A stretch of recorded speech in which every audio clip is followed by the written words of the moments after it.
ألا من كنت مولاه فهذا علي مولاه. اللهم وال من والاه وعاد من عاداه. I was born in Belize City, in the Caribbean. I was out there for 15 years. My dad wasn't present in my life for like the first, I'll say 8, because he sent for me out here when I was 8. And, you know, I grew up with my moms, my grandma, and we were always like, our family always been close and also into religion as well, right? But now that I have the understanding I have now, we never practice the Bible, like the teachings of the Bible. You know, we say to love and all that type of stuff, but as far as, you know, eating halal and all that, we never went into detail. How Jesus prayed, we never went to, you know, details like that.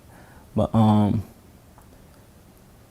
out there in that environment, it was good. It was a beautiful environment until probably like when I turned 14, 15, the violence just skyrocketed. And that's when I decided to, you know, come out here without even telling my mama I was staying out here.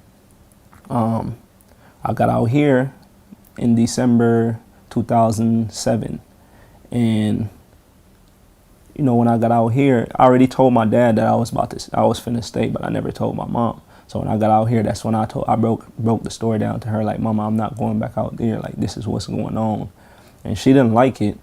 Right? She wanted me to come back, but I told her, like, you know, I'm staying. Like, I'm going to stay out here to try and better myself. And, you know, I started off, like, you know, going to school. And, you know, I still had the morals that we have growing up in Belize, like, you know, not stealing and all this type of stuff. Like, you know, try to correct what's the wrong. I try to correct it, but I fell into, you know, the lifestyle, or was influenced by the belief of my friends during that time. And, you know, I basically became a big part of doing what's wrong, right? And my friends, they were following suit, right? And I end up, that's like the first 15, 16 years of my life, 17. I end up going to jail or prison at age 19, right? And I was sentenced to 9 years for armed robbery. For me, it started off as, you know, just hanging out with my friends, claiming these different gangs, and, like, you know, if a person got a problem, then we gonna help each other and, you know, defend my homie or my friend that I'm around. But just basically try to seek some type of family. That's what gang is, like, you know, trying to seek, you know, be amongst like that a brotherhood that is really not built on nothing though, when you really look into it. What made me start gangbanging is my cousin. You know, me seeing, you know, my cousin have to fight and all that type of stuff, and I just can't let him fight like by himself. I wanted to help, you know, so that's what draw me into the gangbanging out here in America. Like, you know, trying to fight somebody's battle. And I sat back and I thought about, you know, the gangbang, like, man, I'm really not, it's not meant for me, you know, even while I was gangbanging, because I didn't even like certain people from the same spot that I claimed. I was supposed to leave from one prison to another prison, right? The thing is, you get to this spot called reception, right? And usually spend a little split amount of time in reception, right? And they move you from reception to the main prison, right? And during the time in reception, we were supposed to smash one of these, he was a gangbanger too, from out of the prison, because he was in protective custody in the county. So we did that, and he went to another building and he didn't get smashed again. The process was supposed to continue until he go to protective custody or probably end up dead. And it didn't happen when he went to the other building. So that made me start questioning, you know, why am I a part of this system? You know what I'm saying? And during my time in the county, I gave up on God, to whereby, you know, I declare myself a devil worshiper. Right? So now I'm in reception and I'm in a cell, 23 hours and more, right, locked down in a cell with no TV, no radio, nothing. Majority of the time I'm in there by myself. So that caused me to reflect, right? And I start asking myself, like, man, like, what is my purpose on earth? Because I already seen the gangbanging stuff wasn't for me. Like, what is my purpose on earth, right? And I was inspired with this answer that my purpose is to worship God. So I done went from, you know, hating God to right back to him. Like, my purpose is to worship God. The thing is, I didn't know how to go about doing that. I also got inspired to write my counselor, because now I've been in reception for like almost 8 months. Right now, I was supposed to been gone out of there, but based on the fact I had that fight, they kept me longer. So I wrote the counselor, and like probably like a week and some change, they ended up transpecting me from that prison to another prison. On my way to that other prison, it was this one brother, right, and he had long beard, and he was just different, right. When we sat in the holding tank, his conversation was different, right. And during that time again, I was still gangbanging, and somebody came up in there and they asked me where I'm from, and I told them where I'm from, and he also said where he was from. So the brother with the beard, he was like, you from Wuttuatu? I'm like, yeah, that's where I'm from. And he started asking me about certain individuals, and I'm wondering, like, man, how do you know them, right? And he was like, you know, these my little homies and stuff like that. So I when he said they're my little homies, I asked him, like, man, where you from? He said, man, I'm from the earth. So that blew my mind when he said, like, man, I'm from the earth. Like, bro, what, you trying to play me or something like that? Like, man, you from the earth. But come to find out, we were from the same neighborhood, right? And he was Muslim. Now, I didn't know what a Muslim was, right? And like I said, what attracted me to this brother was just his conversation and how intelligent he sounds. So when we was in the holding cell, I told him, brother, I want to be in the cell with you. He like, man, I don't think we're going to cell up together. Now, looking back, I know the reason why he said that. Because if you're a Muslim and you're really on your stuff, you ain't going to cell up with no gangbangers unless you're a teacher, right? To try and call that person to a better way of living. Because it could be friction, you know, people could die in themselves, right? So he said, I don't think we're going to cell up together. Long story short, we got in the same building and Allah placed us in the same cell. And that's when my journey started with, you know, Islam. I remember just sitting in the cell and he would be having, you know, conversation. First and foremost, he'll tell me like stuff that would happen on the yard with the tribe that I was a part of, and that basically I'm in a vehicle with no engine and I'm not gonna go nowhere, right? And I start seeing a whole lot of stuff that start, you know, taking place on the yard. For me, that call it quits with the gangbanging stuff was, it was a 2-on-1, right? Two white boys on a dude from our tribe, and it's supposed to be a riot when stuff like that happen in prison. And the tribe that I was a part of, they didn't retaliate.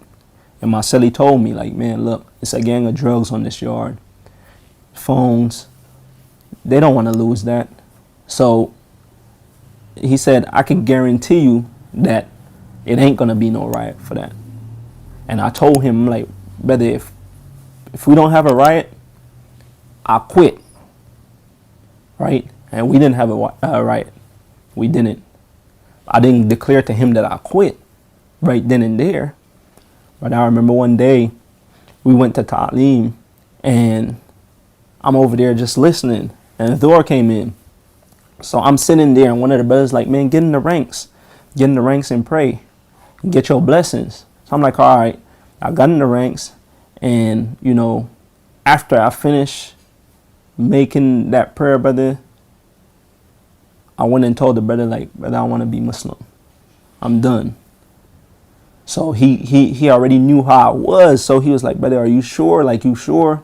I'm like, brother, I'm done. Like, I'm through it, this way of life. I wanna be Muslim. From November to February, I gave like 10 or 11 people their shahada just by one-on-one conversation that we would have. And it was just off one tradition from the Prophet sallallahu alaihi wasallam, whereby he was asked, how can I gain the love of people? The Prophet, peace be upon him and his descendants, replied, don't desire what the people desire, and the people will love you.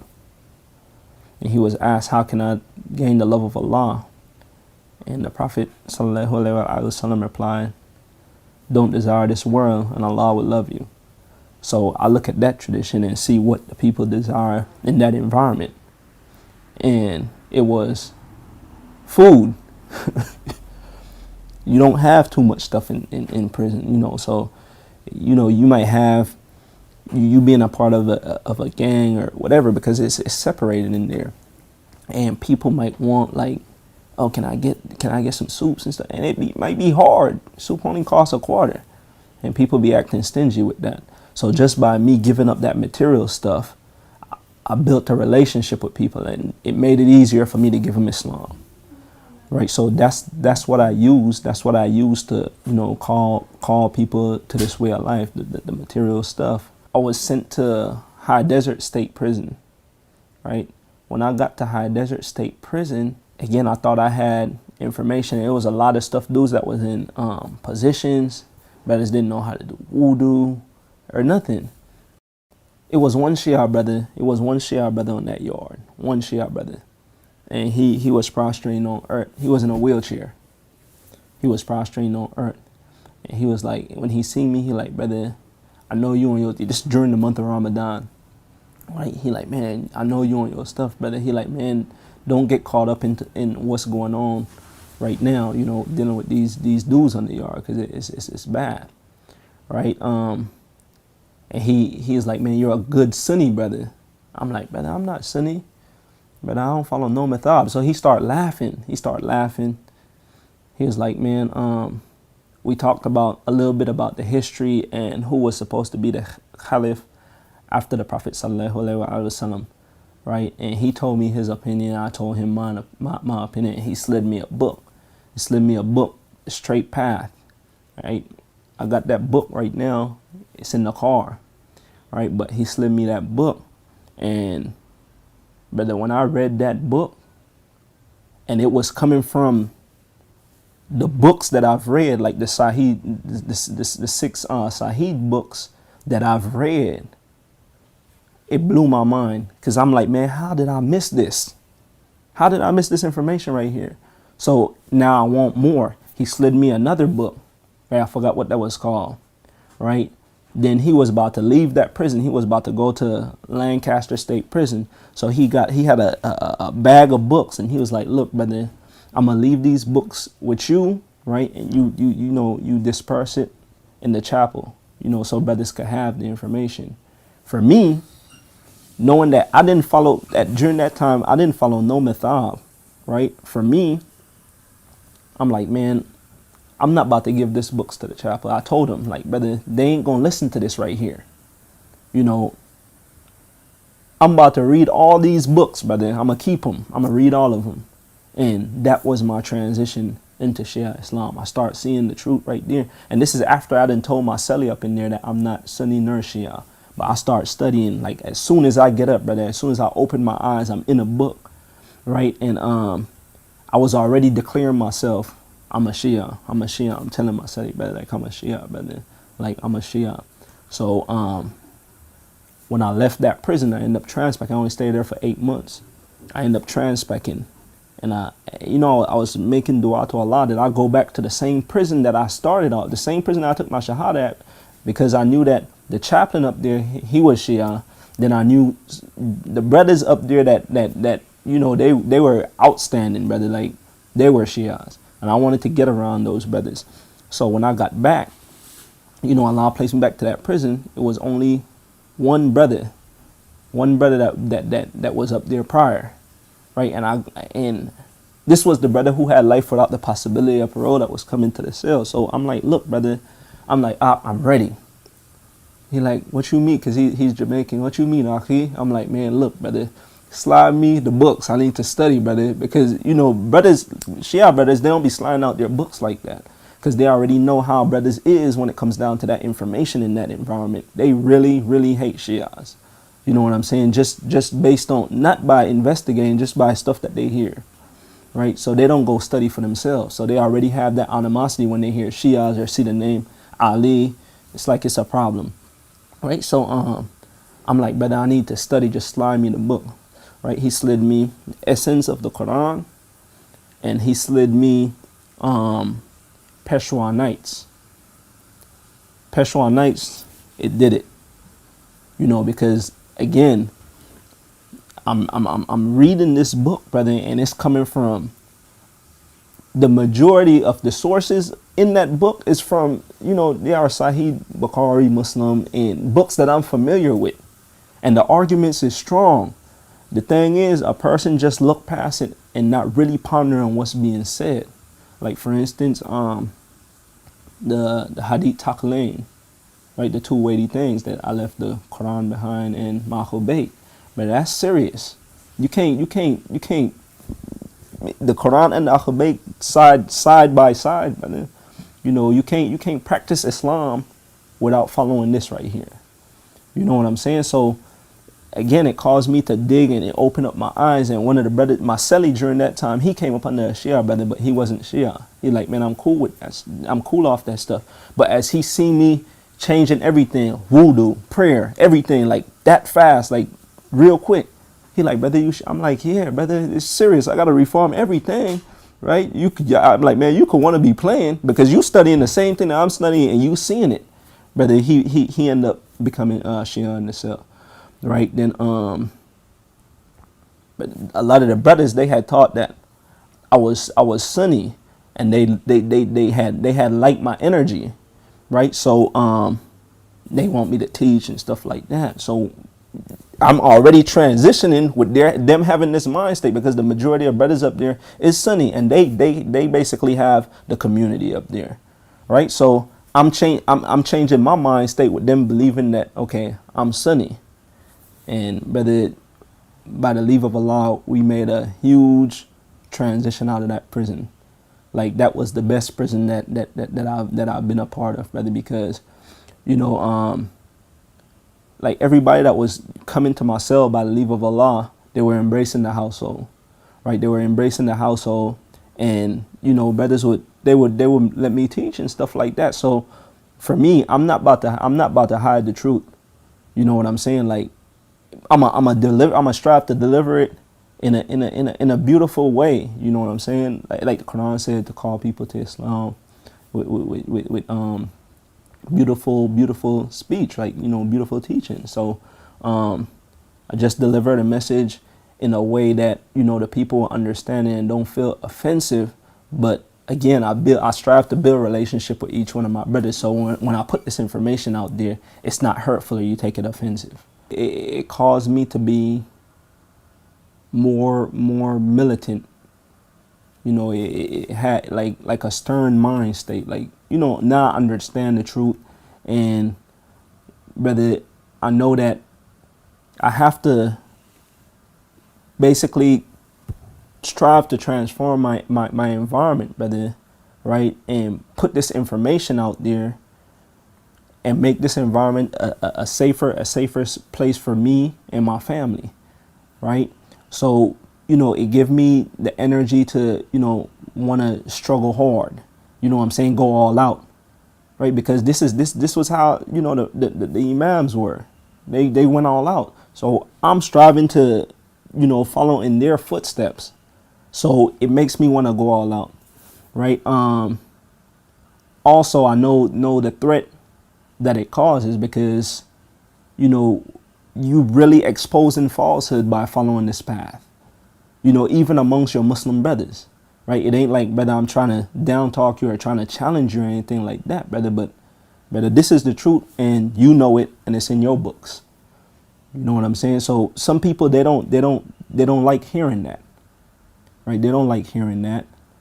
And and you really could get your life taken just based on this path. And we see the footsteps of our imams, peace be upon them all, right? And those who followed them, right? But getting out here, it just give me a sterner push, and it also placed me in the environment of brothers that are strong.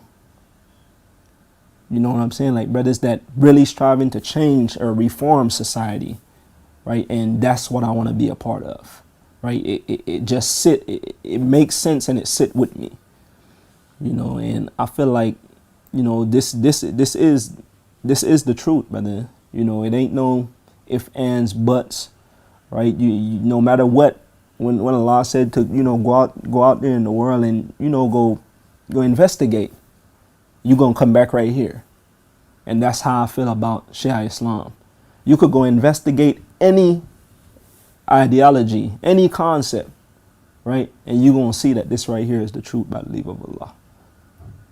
I mean, the Ahlul, peace be upon them all, is the reason why, I'm where I'm at today, right?